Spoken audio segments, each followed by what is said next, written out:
વડોદરા મહાનગરપાલિકાની વડી કચેરી ખાતે સામાજિક કાર્યકર મહેન્દ્રસિંહ રાઠોડ તથા આગેવાનો વડોદરા મહાનગરપાલિકાની વડી કચેરી ખાતે આવેદનપત્ર આપવા માટે આવ્યા હતા કે જે વડોદરા મહાનગરપાલિકા દ્વારા 31 સ્મશાનોને કોન્ટ્રાક્ટ આપવામાં આવ્યો છે તે રદ કરવામાં આવે જેવી રજૂઆતો માટે આજે મહેન્દ્રસિંહ રાઠોડ તથા સામાજિક કાર્યકરો સ્થાયી સમિતિના ચેરમેન ડોક્ટર શીતલ મિસ્ત્રીને આવેદનપત્ર આપી જવાબ માંગવામાં આવ્યા હતા। તો સ્થાયી સમિતિના અધ્યક્ષ ડોક્ટર શીતલ મિસ્ત્રીએ જણાવ્યું હતું કે આરટીઆઈ કરીને માહિતી મેળવી લેવી, જેને લઈને આજે સામાજિક કાર્યકર મહેન્દ્રસિંહ રાઠોડે આક્રોશ વ્યક્ત કર્યો હતો।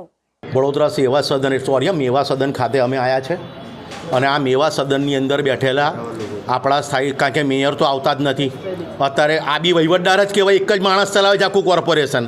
એ આપણે વહીવટદાર પાયા હતા શોર્ટકટમાં સેવા સદનના મેવા સદનના વહીવટદાર પાસે અમે ખુલાસો માંગવા આવ્યા હતા કે એવી તમારી કઈ મજબૂરી, કે એવી તમારી કઈ ખુશી કે અમારા સ્મશાનો કોન્ટ્રાક્ટરને આપી દીધા હે?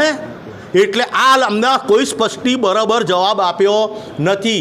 જ્યાં 2200 રૂપિયા લાકડા અને છાણાના લાગે એને 7,500 રૂપિયા ચૂકવવાનો, તો બાકીના 5,000ના કયા વહીવટદારો થકી મલાઈ ખાવાના છે અને કોણ કોણ મલાઈ ખાવાના છે એ વડોદરાની જનતા જાણવા માંગે છે અને વિષય ભટકાવવા માટે સાંસદ પાસે બોલાવે છે વહીવટદારોનું નામ પેપરમાં આપે છે। તો અમે પૂછવા માંગીએ છીએ કે સંસદશ્રી તમારા પોતાના 3 વહીવટદારોના નામ આપો।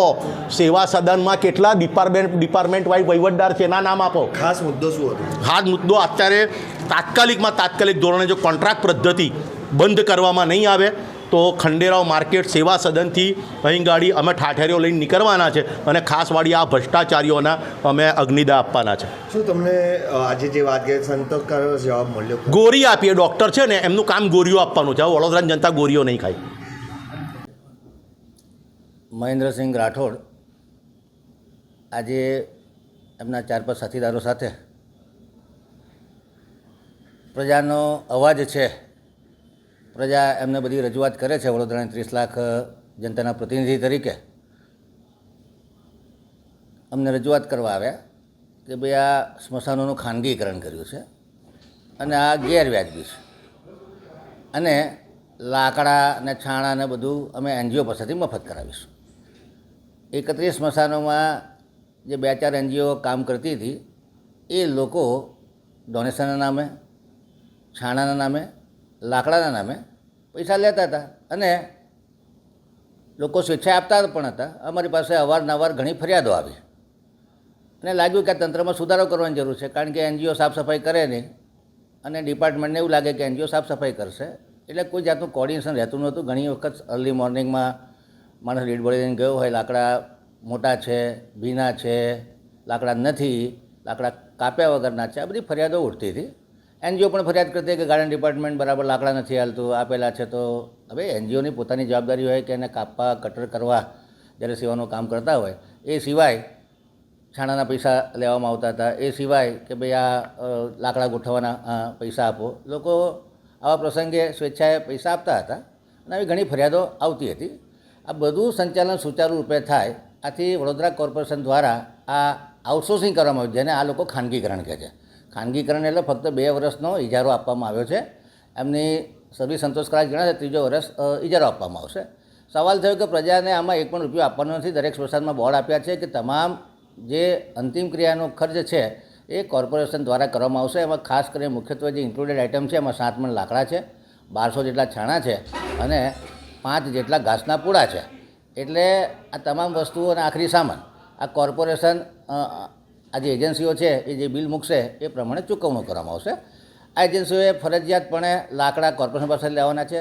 એના લાકડાની કિંમત 160 રૂપિયા પ્રતિ મણ રાખી છે અને એના બિલમાંથી બાદબાકી થશે। 40 રૂપિયા પ્રતિ મણ એમને કાપવાના અને ટ્રાન્સપોર્ટેશનને આપવામાં આવશે। એમને દરેક સ્મશાનમાં 7થી 13 જેટલા કર્મચારીઓ રાખવાના થાય છે। આ કર્મચારીઓની બાયોમેટ્રિક હાજરી પૂરવામાં આવશે, એ પ્રમાણે બિલિંગ ચૂકવવામાં આવશે। એટલે કોઈ ખાનગીકરણ નથી કર્યું કે કોઈ પ્રાઇવેટાઇઝેશન કર્યું નથી। આ સ્મશાન આઉટસોર્સિંગથી આપવામાં આવ્યા છે। જે વડોદરા શહેરની અન્ય સર્વિસો છે, જેમ કે પાણી નળિકાની નિભાવણી હોય કે વરસાદી ગટરની નિભાવણી હોય કે નવી વરસાદી ગટર નાખવાની હોય, આ તમામ વસ્તુ આઉટસોર્સિંગ એજન્સી માટે ટેન્ડરિંગ એન્ડ પ્રોક્યોર પર ટેન્ડરિંગ કરીને કરવામાં આવે છે અને એમાં જે L1 આવે છે એને આ ઇજારા આપવામાં આવેલા છે।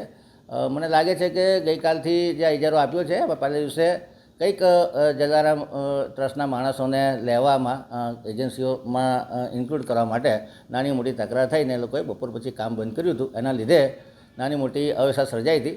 કડક સૂચના અધિકારીઓને આપવામાં આવી છે કે વહેલામાં વહેલી તકે એજન્સીઓને તાકીદ કરવામાં આવે કે જે વસ્તુની જરૂરિયાત છે, જે મેન પણ જરૂરિયાત છે એને રિક્રુટ કરી અને તાત્કાલિક અસરથી સુચારુ રૂપે સ્મશાનનું સંચાલન થાય. માનનીય કમિશનર સાહેબ પણ આનો રિવ્યૂ લીધો છે. માનનીય આરોગ્ય અમલદાર દિવેશ પટેલને પણ આ અંગેની સૂચના આપવામાં આવી છે. ત્રણેય એજન્સીઓ સાથે મિટિંગ કરી અને અમને પણ આ કડક સૂચના આપી દેવામાં આવી છે.